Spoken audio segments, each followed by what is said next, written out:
Oke, balik lagi sama gua Reda Dirawan yang pada kesempatan video kali ini gua akan membahas rasio nilai pasar. Nah, kalau teman-teman udah subscribe channel gua, itu pasti udah tahu ya mengenai pembahasan analisis-analisis rasio keuangan seperti likuiditas, solvabilitas, aktivitas sama profitabilitas. Itu semua udah gua bahas di channel gua ini. Jadi ini merupakan video lanjutan dalam seri analisis rasio keuangan.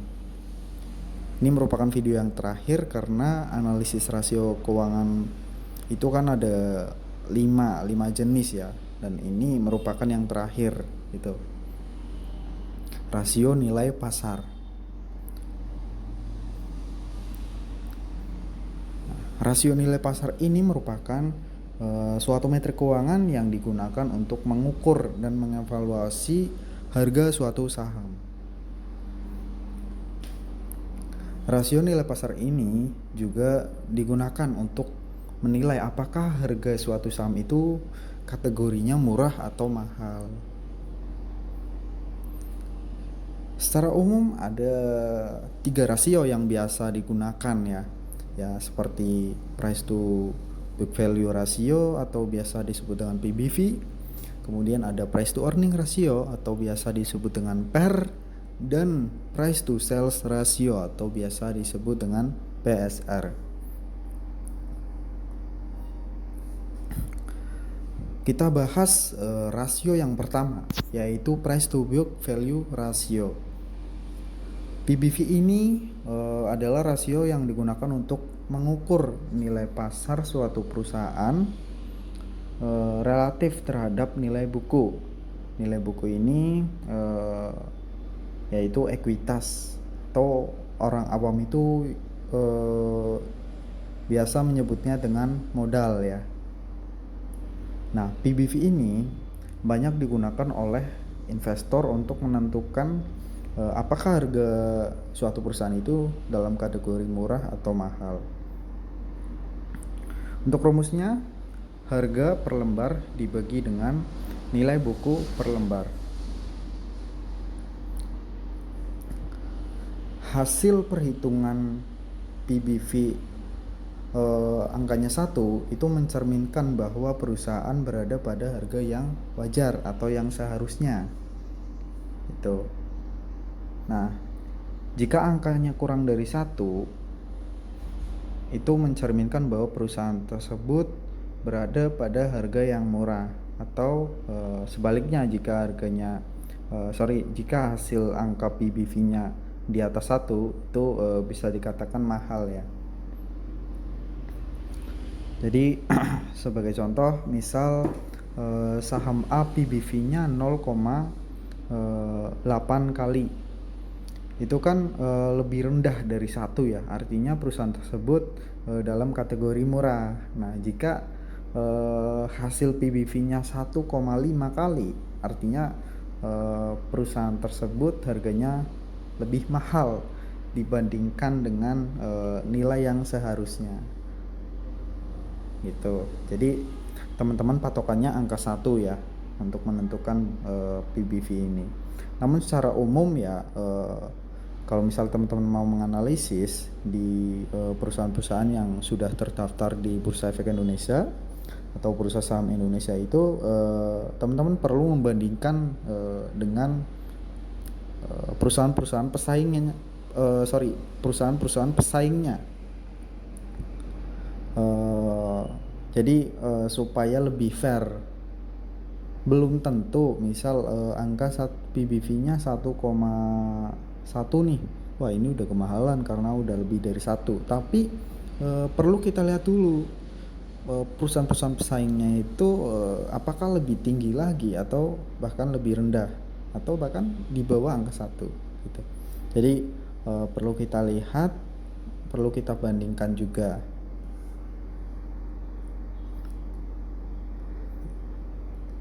Nah, untuk menghitung PBV ini kita perlu informasi harga per lembar saham dan nilai buku per lembar.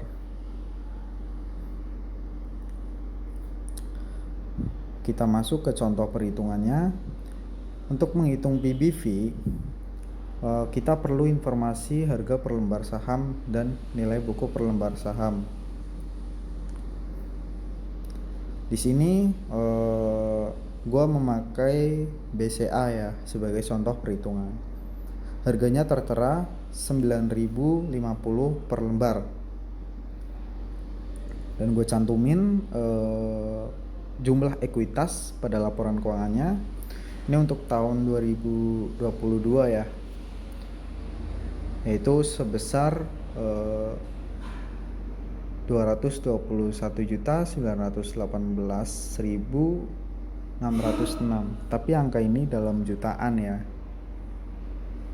Jadi bukan rupiah. Perlu kita kali dengan 1 juta untuk menghasilkan angka yang sebenarnya gitu. Kemudian gue cantumin juga modal ditempatkan dan di store penuh. Ini artinya jumlah lembar saham yang beredar untuk BCA ini ya.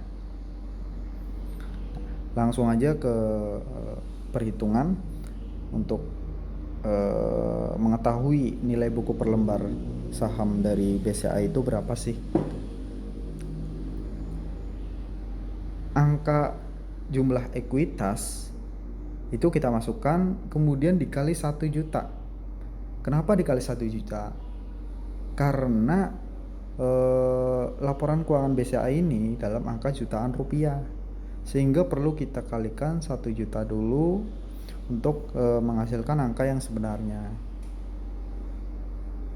Kemudian kalau sudah kita kalikan dengan 1 juta dibagi dengan lembar saham yang beredar, yaitu 123 miliar 275 juta 50 ribu lembar, dihasilkan angka 1.793 rupiah.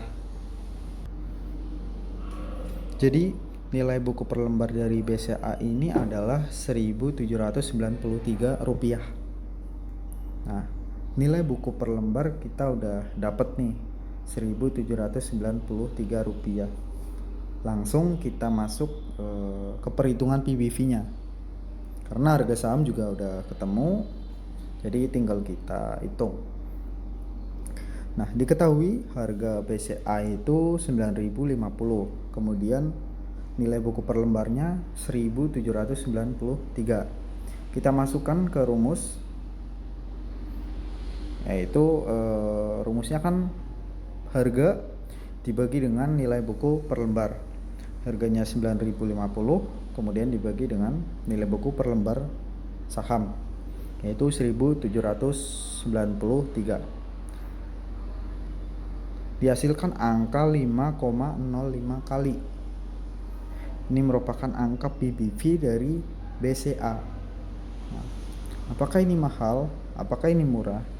Tentu kita perlu bandingkan dengan perusahaan sejenis ya. Contoh seperti Bank BNI, BRI, kemudian Mandiri. Kita perlu lihat mereka PBV-nya itu berapa sih untuk mengetahui apakah BCA masuk kategori mahal atau murah. Tentu jika kita pakai acuan yang angka 1 itu BCA ini udah kategori mahal ya. Tapi kan biasanya suatu market itu merespon suatu perusahaan yang mempunyai prospek bagus ke depannya. Makanya BCA ini PBV-nya tinggi. Itu bisa disebabkan oleh karena optimisme dari para investor yang menilai bahwa Bank BCA ini kedepannya akan terus bertumbuh menjadi lebih besar lagi gitu. Makanya perlu kita bandingkan dengan perusahaan sejenis atau bank-bank lain, PBV-nya lebih kecil atau lebih tinggi atau lebih besar gitu. Lanjut ke yang kedua, yaitu price to earning ratio atau yang biasa disebut dengan PER. PER ini merupakan rasio yang digunakan untuk mengukur nilai pasar suatu perusahaan relatif terhadap nilai laba per lembar. Jadi untuk PBV tadi kan kita membandingkan dengan nilai buku per lembar. Nah, sedangkan untuk PER ini kita memakai laba bersih per saham. Nah, PER ini digunakan investor untuk mengetahui berapa lama sih perusahaan bisa balik modal. Tuh. Jadi misal kita kan mau membeli suatu perusahaan, tentu kita akan memikirkan berapa lama kita bisa balik modal gitu. Sebagai contoh, kita akan membeli perusahaan A seharga 1.000. Nah, laba yang dihasilkan oleh perusahaan tersebut hanya 100. Artinya jika harga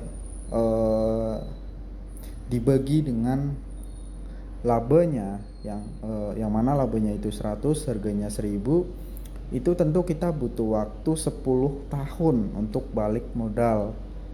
Karena 1.000 bagi 100 kan 10. Nah, itu kita membutuhkan waktu 10 tahun untuk balik modal. Semakin besar labanya, semakin pendek atau cepat kita semakin pendek waktunya atau semakin cepat kita untuk balik modal gitu. Rumusnya ya yang seperti udah gue jelasin, harga per lembar dibagi dengan laba per lembar saham. Ya kurang lebih secara teori ya angkanya satu itu mencerminkan perusahaan hanya membutuhkan waktu 1 tahun untuk balik modal. Nah, untuk mengetahui murah atau mahalnya harga suatu perusahaan, kita perlu membandingkan dengan perusahaan yang sejenis gitu. Seperti yang udah gue jelasin pada pembahasan PBV itu, untuk PER ini juga sama ya. Kita perlu membandingkan dengan perusahaan yang setara, yang sama bidang bisnisnya gitu. Nah, untuk menghitung PER kita perlu harga per lembar saham dan nilai per lembar saham. Jadi kita butuh 2 komponen tersebut. Kita masuk ke contoh perhitungan.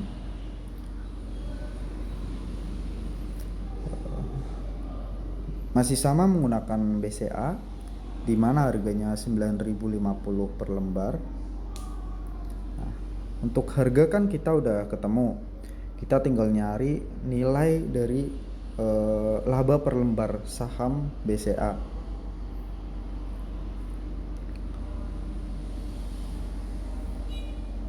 Nah, laba BCA itu 40, ini kan angkanya dalam jutaan ya. Ntar berarti 40 triliun 735 miliar 722 juta rupiah. Ini angka laba bersih ya dari BCA untuk tahun 2022. Nah, untuk lembar saham yang beredar juga gua tampilin lagi karena ini juga merupakan penting ya, komponen penting untuk digunakan sebagai penyebut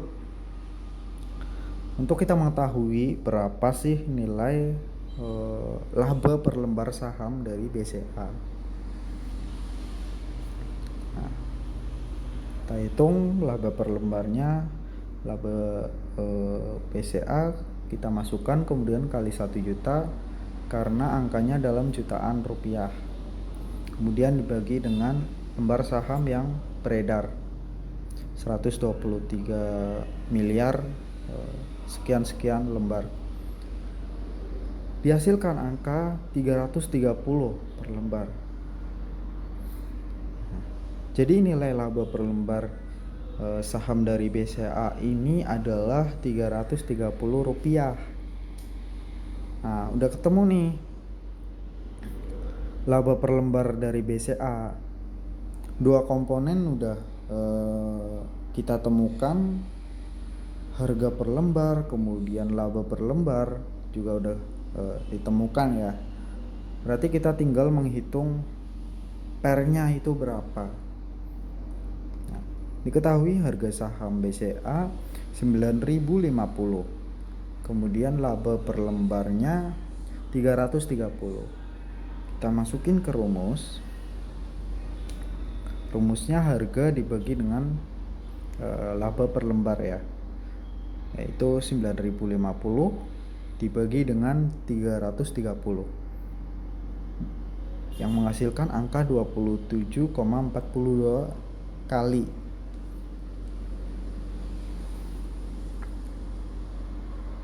Ya, interpretasinya kurang lebih sama ya seperti yang gue jelasin pada hasil PBV, yang dimana kita perlu membandingkan dengan para pesaingnya. Tentu angka ini masih perlu kita bandingkan supaya mendapatkan gambaran berapa sih angka yang wajar untuk suatu industri gitu. Jadi masing-masing bidang bisnis juga tentu akan berbeda-beda angkanya. Oleh karena itu teman-teman perlu untuk membandingkan dengan para pesaingnya. Oke, lanjut pembahasan yang terakhir, yaitu price to sales ratio.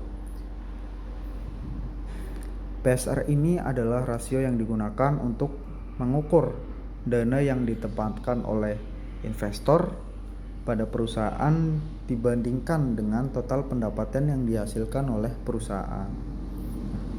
PSR ini dihitung dengan membagi harga saham dengan penjualan per saham. Rumusnya harga per lembar dibagi penjualan per saham ya. Rasio yang rendah itu berarti saham tersebut under value. Sedangkan rasio yang lebih tinggi dari rata-rata itu dapat menunjukkan bahwa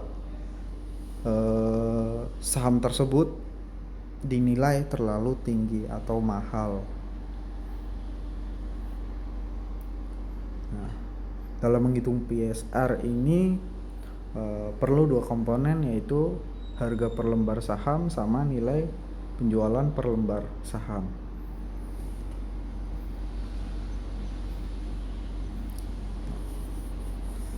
Untuk contoh price to sales ratio ini, gue memakai saham Alfamart ya, yang mungkin teman-teman udah nggak asing karena di daerah teman-teman juga banyak pasti ya bersebaran Alfamart itu. Harganya itu 2.670 harga saham dari Alfamart. Kita tinggal nyari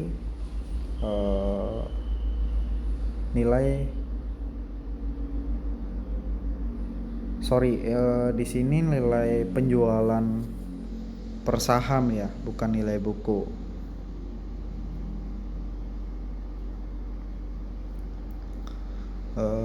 Tercantum pendapatan atau penjualan dari Alfamart itu sebesar 96 triliun 924 miliar 686 juta rupiah. Nah, kemudian untuk lembar saham yang beredar itu totalnya 41 miliar 524.501.700.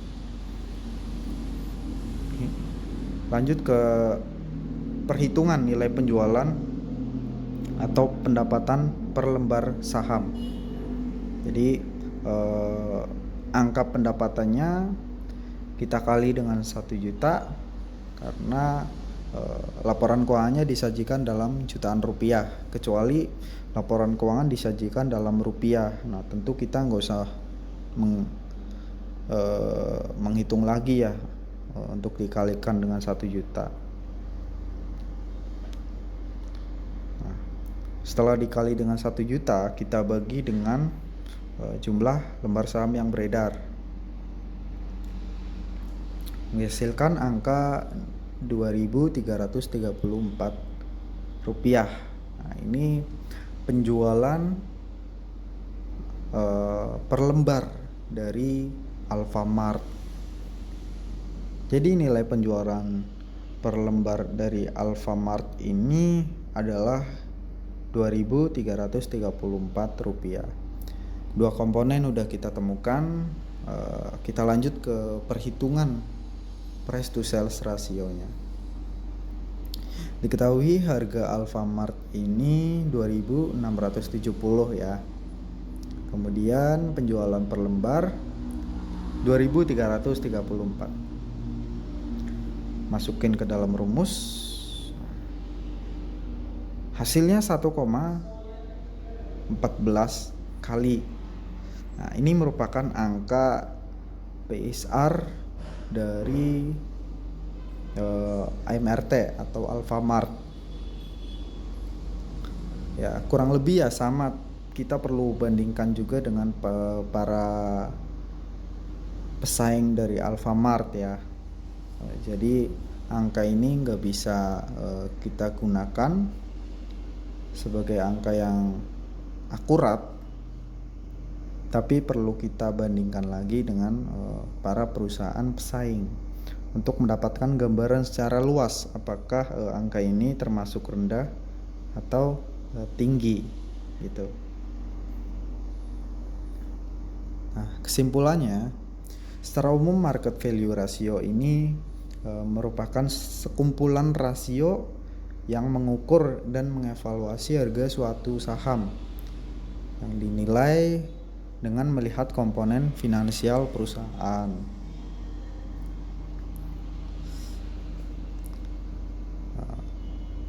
Market value ratio ini juga bisa kita sebut dengan metrik akuntansi yang digunakan untuk menilai harga sebuah saham berada pada kategori murah atau mahal. Dan 3 rasio yang paling umum digunakan itu ada PBV, PER, sama PSR. Oke, selesai sudah mengenai pembahasan market value ratio. Buat teman-teman yang baru menemukan channel ini, jangan lupa subscribe, like, dan komen ya. Yang mungkin teman-teman juga penasaran atau tertarik dengan konten-konten gua mengenai saham atau finance dan hal-hal yang berhubungan dengan pasar modal. Jangan lupa follow sosial media gua, Instagram dan TikToknya sudah gue cantumin di sini ya. Terima kasih dan sampai jumpa.